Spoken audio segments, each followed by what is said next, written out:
Hello. So this week we're talking about how characters can change in a story. And little secret I want you to learn as readers is that in every single story, characters change.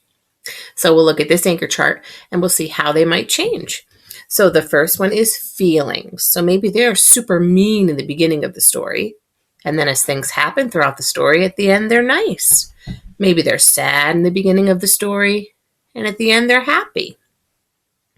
The second way characters can change is as a person. I always think of superheroes. So maybe in the beginning, they're a regular person and they might get superpowers. So they become a superhero. Or maybe they put on a costume and they become somebody different. They could change in their age. Maybe it's a story about how they were once a little girl and things that happened as they grew up. Looks, maybe some external traits on the outside. Maybe they got a haircut in the story. They could learn things. A lot of characters learn things in stories. Maybe their opinion changes. Maybe at the beginning of the story, they hated broccoli. Broccoli was disgusting, and they wanted to go on and on and on about how they'd never eat broccoli. But then they tasted broccoli, and their opinion changed, and they really like broccoli now. So those are just some of the ways the characters can change throughout a story. So let's look at a book together. This book is called The Sad, Sad Monster by Dolores Costello. This is a story about a monster, a very good monster. He's super cute. But even though he was good, everyone was afraid of him. Look at the picture on the left. He's giggling and laughing. What do you think the kids are afraid of? Look at those fangs. And on the right, everybody's running away. How does he feel? At school, nobody would play with him. Do you see the monster sitting under the tree? What do you think he's thinking? Everybody's playing and having a great time without him. He would swing alone, skip alone, and play games alone.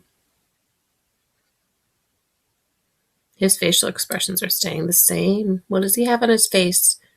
A frown. Can you frown?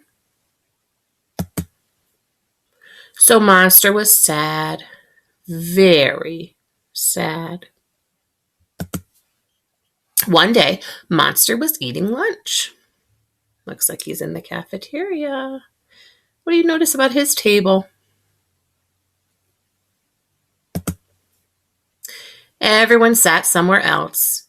Everyone except Sarah. There's a new character. Sarah wasn't afraid. She didn't mind Monster's sharp teeth.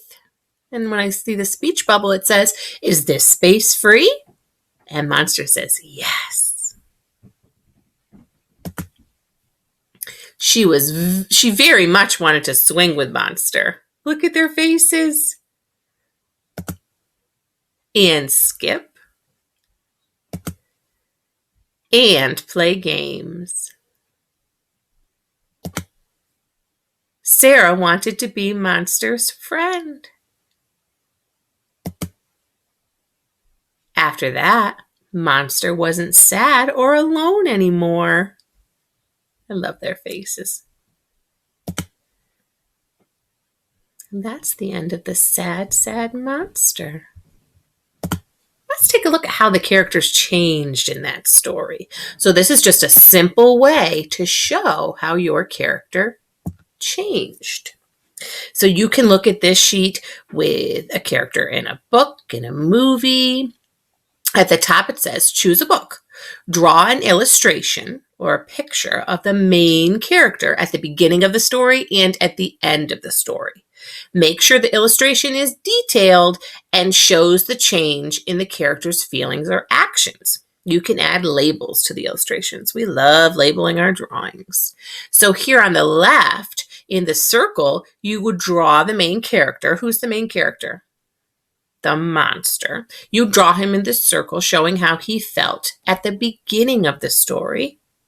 And then there are lines underneath for you to write a sentence. What do you think you could write there? At the beginning, monster was what?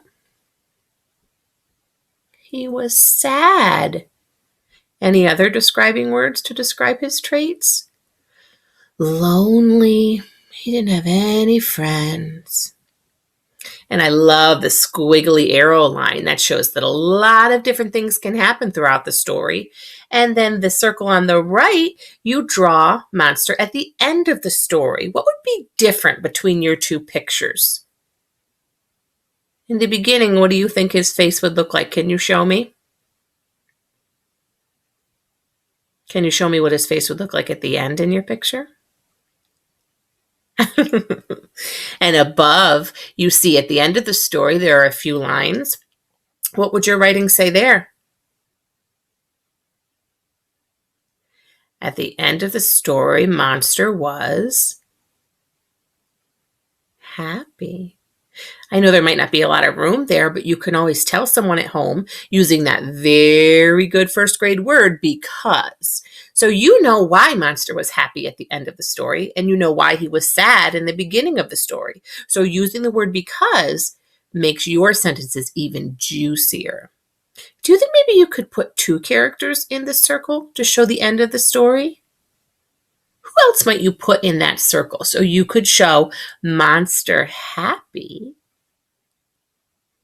with Sarah because he had a friend. Awesome. So if you have this paper, if you want to print it out, if you don't have this paper, you can draw on the left the beginning and write a sentence. On the right, the end picture and a sentence. Awesome job, readers.